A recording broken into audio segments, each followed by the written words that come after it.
Okay, just a word about Area 51 near Rachel, Nevada. I went out to Area 51 not too long ago, and I have a problem with my vision, so I can't do a lot in the daytime out there. The sun was so bright that I would go blind almost immediately. I suffer from a condition known as hemerolopia, so primarily I focused on activities at night. Um, I saw practically nothing at night. I did see one object fly over during the nighttime that was probably a satellite. I mean, it could have been something else, but that's all conjecture. It looked like a satellite to me. I've seen satellites fly over before, and that's what it looked like. It was high in the sky. It was moving in a straight line. It did not change direction. It did not change speed, and it was not visible as anything more than a point of light. So I'm assuming it was a satellite or a high flying plane. Um, so I have to go with that explanation. Now, a word about the little alien in Rachel. If you're going to go out to Area 51, you have to go like you're going to the middle of nowhere, because you are going to the middle of nowhere. And there is no gas station. There's no grocery store. There's nothing around but the little alien. So I would suggest that you gas up before you leave Las Vegas. Go to the grocery store, stock up your vehicle, RV, trailer, whatever you got with all the food, water, and whatever provisions you're going to need if you're going to stay out there. You need to go out like you're going to go primitive camping in the middle of nowhere for an extended period of time. I was out there for weeks. I saw nothing. Um, the little alien is probably the only place to eat if you want to get a cooked meal that you're not cooking yourself, um, and a place to talk about whatever. Um, that's a good place to go. They're super nice, friendly people, but you should be warned about one thing about the little alien.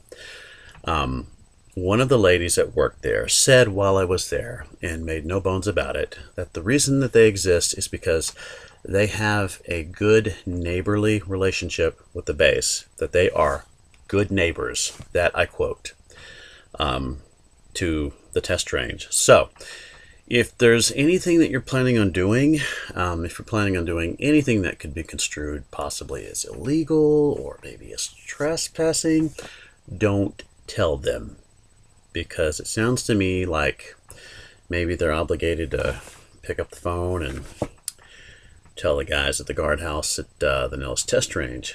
But I don't hold that against them, because they got to do what they got to do to survive. But I was driving around in the arroyos out behind a little place called Coyote Point or Coyote Peak. Can't remember exactly what it was called, but it's a little spot in the middle of the desert where you can pull off the road and camp if you want to. And I rode around in the arroyos. I never saw any signs, any barriers, or anything that told me I had gone too far. That doesn't mean that you haven't gone too far, because you can't always see the barriers out there. So at one point, I had told the folks at the little alien what I was doing, and the very next day that I went out in the arroyos, the next day, I heard helicopters. I didn't see the helicopters. I don't know if the helicopters were looking for me. I mean, I don't know. Maybe they were just out doing their helicopter stuff. But I did hear helicopters, and I did not see helicopters, but I was down in the arroyos in my little white SUV. My little white SUV, by the way, looked an awful lot like one of their SUVs, so that might be the reason I didn't get harassed or anything. But at one point, a military aircraft did fly over my RV. It made a little bit of a turn over my RV. It was a cargo airplane. It was similar to the old prop C-130s, except it was jet powered.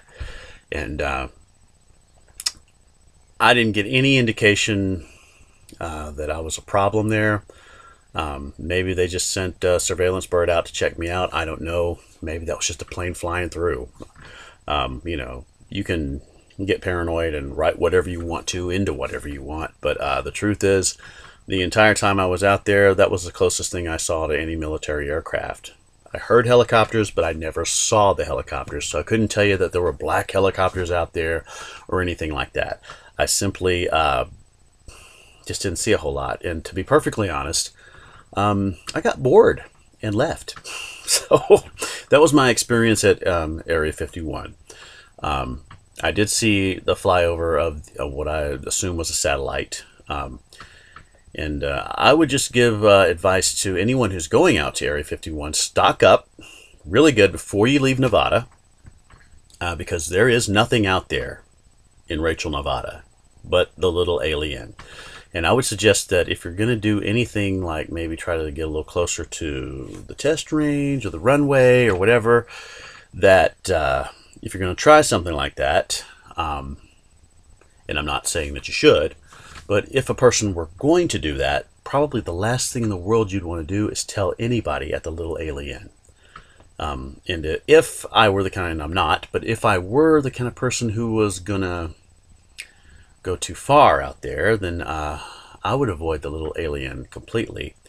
And I might go visit them on the last day I'm there to say hi and eat and whatever. But I would be very careful about how much information I gave out and what I said, and just leave it at that. But anyway, that's my experience at Area 51, and just kind of a little warning, a friendly warning about the little alien. Great people, but be advised, anything you say there might be used as, I don't know, used against you. I don't know what to say about this, but it's an interesting place to visit. It was very bright. The sunlight was very bright. I spent a lot of time inside my RV with all the shades drawn and with special reflectors up on all my windows, because I would pretty much go blind after about 3 seconds in that sunlight. So I had a couple of uncomfortable moments there where sunlight got to me, and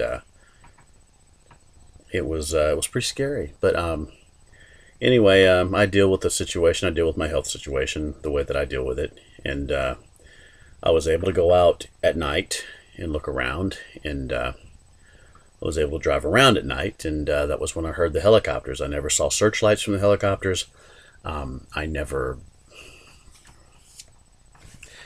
saw the helicopters themselves. So that's my experience at Area 51. So if you're going to go out to Area 51, be forewarned. Anything you do out there, you should be very careful about. It is a top secret U.S. military installation. It is a test ground for some of the most high-tech and advanced aircraft in the world. And they treat it that way. So be careful if you go to Rachel, Nevada. Be careful if you camp out near Area 51. I had a pretty solemn, pretty uneventful, for my most part, experience. The noise of the helicopters did scare me a little bit, and I turned my little white SUV around and got my little you-know-what out of there as soon as I heard the helicopters. But at no time was I ever confronted. At no time was I ever told, you're not supposed to be here. I was not taken into custody at any time. So apparently I didn't cross the big line or whatever. But I did ride around the arroyos in the direction, and there was only one more mountain range between me and the actual runway, and I never had any problems. There is a large field, and it looks like about a mile of scrub brush over a flat plain that you would have to traverse in order to get to that mountain range. But I decided to stay in the arroyos and not venture any further after I heard the helicopters. So that's my experience at Area 51. Didn't see anything that was really worth reporting other than the one flyover by the military aircraft and the noise of the helicopters, and what I believe was a satellite flying over. So they're doing a real good job of keeping their secret secret. I'll signing off now. Please leave your comments here about your experience at Area 51. It'll be a lot of fun to read them, and I'm sure everyone else will have a lot of fun reading them. So please make your post about your experience at Area 51 S4.